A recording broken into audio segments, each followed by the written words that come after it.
رسول اللہ سے خوش ہوتا ہے وہ نعرہ رسالت کے جواب میں یا رسول اللہ کہہ دے، اور جو سمجھتے ہیں کہ ہم یا رسول اللہ نہیں کہنا، بحث تکرار نہیں ہے، ہمارا مشرب تو ملانا ہے، ہمارا مشرب جوڑنا ہے، پھوڑنا نہیں۔ جو یا رسول اللہ نہیں کہتے اس کی بحث میں نہیں پڑھتے، چلو وہ محمد رسول اللہ جو کلمہ میں آیا ہے، لفظ کیا کلمہ طیبہ میں آیا ہے نا، کلمہ شہادت میں، وہ بھی نعرہ رسالت لگائیں، وہ محمد رسول اللہ کہہ لیا کریں۔ چلے حضور کی رسالت کا نعرہ لگے تو صحیح نا۔ تو یہ تو اللہ کے منشا کے خلاف ہوا کہ اللہ کا نام بلند کیا، اللہ انتظار کرتا ہے کہ اب یہ میرے حبیب کا نام لیں گے۔ جب حضور کا نام نہیں آتا، فرماتا ہے فرشتوں کو لے کے ان کے منہ پہ مار دو یہ نعرہ، مجھے قبول نہیں، میرے محبوب کا ذکر ساتھ نہیں کیا۔ یہ ہے ایمان کی کیفیت۔ تو یہ ایک معنی ہے۔ اب اس کے بعد اس کا دوسرا معنی ہے وَرَفَعْنَا لَكَ ذِكْرَكَ، دوسرا معنی ہے اس کا، اس سے اونچے درجے کا۔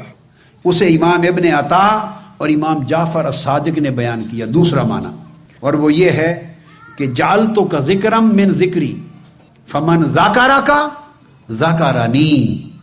اور امام جعفر صادق فرماتے ہیں لا یذکرک احد بالرسالہ الا ذاکرنی بالربوبیہ۔ فرمایا اس کا معنی یہ ہے کہ اے میرے حبیب صلی اللہ علیہ وسلم، میں نے آپ کا ذکر خود اپنا ذکر بنا دیا ہے۔ دیکھیے پہلے تھا کہ آپ کا ذکر میرے ذکر کے ساتھ کیا جائے، the both remembrances should be combined together. Whenever you remember Almighty Allah, you should remember Holy Prophet too. Both of remembrances, both of slogans, both of raising of the both names should be together, should be put together. ان کو جدا detach نہ کیا جائے، they shouldn't be detached. پہلا یہ تھا کہ they should be combined.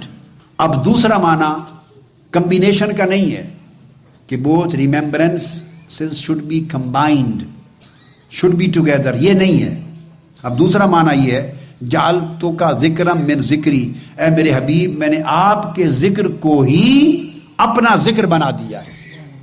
اگر کوئی صرف آپ کا نام لے لے، آپ کا ذکر کر دے، تب بھی میں خوش ہوں، آپ کے ذکر کرنے میں میرا ذکر خود بخود ہو گیا۔ آپ کی سمجھ میں آئی یہ بات؟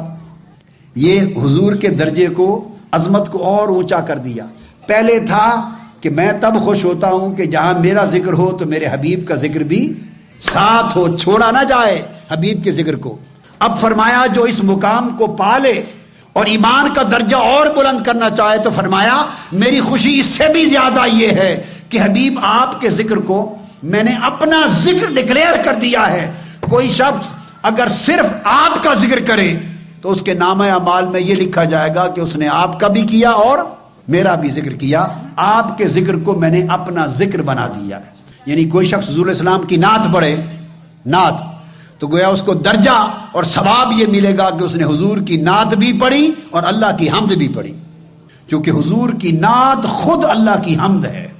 حضور کی نعت، حضور کی تعریف اللہ کی حمد ہے، چونکہ اللہ حضور کا ذکر اللہ بلند کر رہا ہے، تو جس نے حضور کا ذکر کیا اس نے وہی ذکر کیا جو اللہ کر رہا ہے۔ تو حضور کے ذکر کو اللہ نے اپنا ذکر بنا دیا۔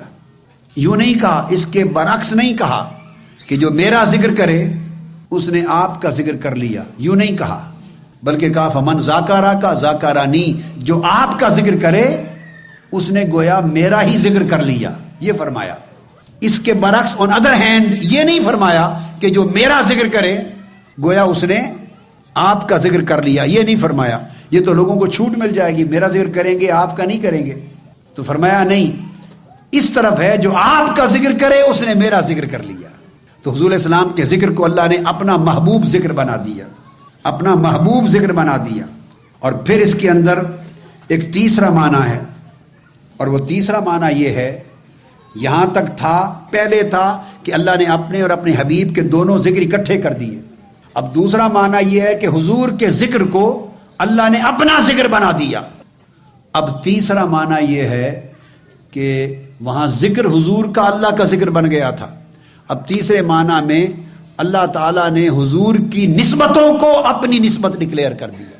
یعنی فرمایا جو آپ سے محبت کرے اس نے مجھ سے محبت کر لی، جو آپ کی اطاعت کرے اس نے میری اطاعت کر دی، جو آپ کا ادب کرے، آپ سمجھ رہے ہیں، اس نے میرا ادب کر لیا، جو آپ کے قریب ہو جائے وہ میرے قریب ہو گیا، جس نے آپ کی فرما برداری کر لی اس نے میری تابع داری کر لی، جس نے آپ کی نافرمانی کی اس نے میری نافرمانی کی، جس نے آپ کا ادب کیا اس نے میرا ادب کیا، جس نے آپ کی تعظیم کی اس نے میری تعظیم کی، جس نے آپ کے ہاتھ پر بیعت کی اس نے آپ کے ہاتھ پر نہیں، اللہ فرماتا ہے میرے ہاتھ پر بیعت کی۔ تو تیسرا معنی میں حضور کی نسبت اور حکم کو اللہ نے اپنی نسبت اور حکم ڈکلیئر کر دیا۔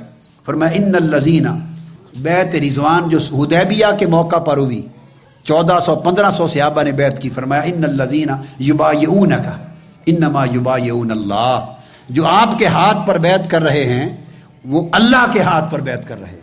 اور جب ان کے ہاتھوں پر حضور کا ہاتھ تھا تو اللہ نے فرمایا ید اللہ فوق ایدیہم، اے میرے حبیب دیکھنے میں تو دست مصطفیٰ ان کے ہاتھوں پر ہے، آپ کا ہاتھ ان کے ہاتھوں پر ہے، مگر حقیقت یہ ہے کہ ید اللہ فوق ایدیہم، اللہ کا ہاتھ ان کے ہاتھوں پر ہے۔ اور فرمایا ایک اور مقام پر واللہ ورسولہ احق ان یردوہ، اور اللہ اور اس کا رسول حقدار ہیں کہ اسے راضی کیا جائے۔ یہ میں تیسرا معنی سمجھا رہا ہوں، ایک بڑی امپورٹنٹ بات ہے۔ مثلا یوں کہا جائے، میں 2 جملے بولتا ہوں، آپ سنیں اور بتائیں کون سا درست ہے کون سا غلط ہے، کمپوزیشن کے غور سے سنیں۔ ابو بکر اور عمر حقدار ہیں کہ انہیں راضی کیا جائے، یہ جملہ ٹھیک ہے یا غلط ہے؟ بولیے، اردو گرامر کمپوزیشن کے اعتبار سے ٹھیک ہے نا؟ both of them deserve that they should be pleased, they deserve that they should be pleased۔ اب دوسرا جملہ بول رہا ہوں، اب بتائیں وہ صحیح ہے یا غلط ہے؟ ابو بکر اور عمر دونوں حقدار ہے کہ اسے راضی کیا جائے، ابو بکر اور عمر حقدار ہے کہ اسے راضی کیا جائے، یعنی Abu Bakr and Umar deserves that he should be pleased۔ Is this right sentence or wrong? Why? You say بھئی 2 کی بات ہے تو why are you saying he should be pleased? You should say they should be pleased۔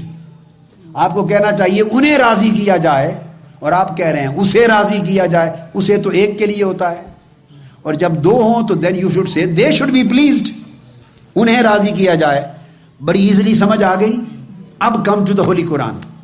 اب دیکھیے اللہ نے کیا لکھا ہے کیا فرمایا ہے قرآن مجید میں؟ اللہ پاک نے فرمایا واللہ ورسولہ، almighty Allah and his messenger, Allah اور اس کا رسول، احق ان یردوہ، حقدار ہے کہ اسے راضی کیا جائے۔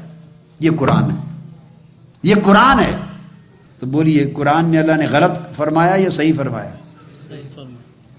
تو کہنا تو یہ چاہیے تھا اپیرنٹلی کہ they should be pleased, Allah and his holy messenger they deserve to be pleased, they should be pleased, یہ کہنا چاہیے تھا، مگر اللہ کہہ رہا ہے Allah and his messenger he should be pleased. اب ٹرانسلیشن اگر کسی نے ہی کی جگہ دے لکھا ہو تو that's wrong, who ever so big, وہ پکتھال ہو یا کو مجھے نہیں پتا، جو بھی لکھے گا ٹرانسلیشن جس نے دے لکھا ہے that's wrong, just cut and change the word. It is یردوہ، ہو واحد کی ضمیر ہے، he should be pleased, Allah اور اس کا رسول حقدار ہیں کہ اسے راضی کیا جائے۔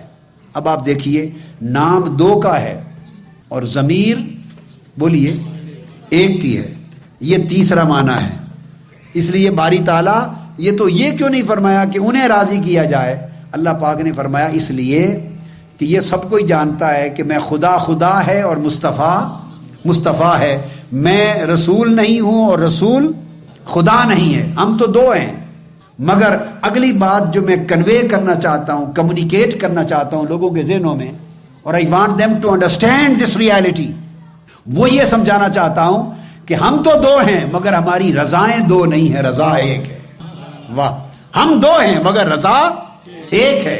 خدا اور مصطفیٰ ہم 2 ہیں مگر عطا 1 ہے، ہم 2 ہیں مگر بیعت 1 ہے، ہم 2 ہیں مگر اطاعت اور اوبیڈینس 1 ہے، ہم 2 ہیں مگر سبمیشن فار دیم 1 ہے، ہم 2 ہیں مگر لو 1 ہے، ہم 2 ہیں مگر رسپیکٹ اور ریورنس، عزت اور ادب 1 ہے، ہم 2 ہیں مگر ان کی قربت، نیئرنس اینڈ کلوزنس ان کے لیے 1 ہے، ہم 2 ہیں مگر ان کی فالوئنگ 1 ہے، ہم 2 ہیں مگر راضی ہونا 1 ہے، جس پر مصطفیٰ راضی ہے اسی پر خدا راضی ہے۔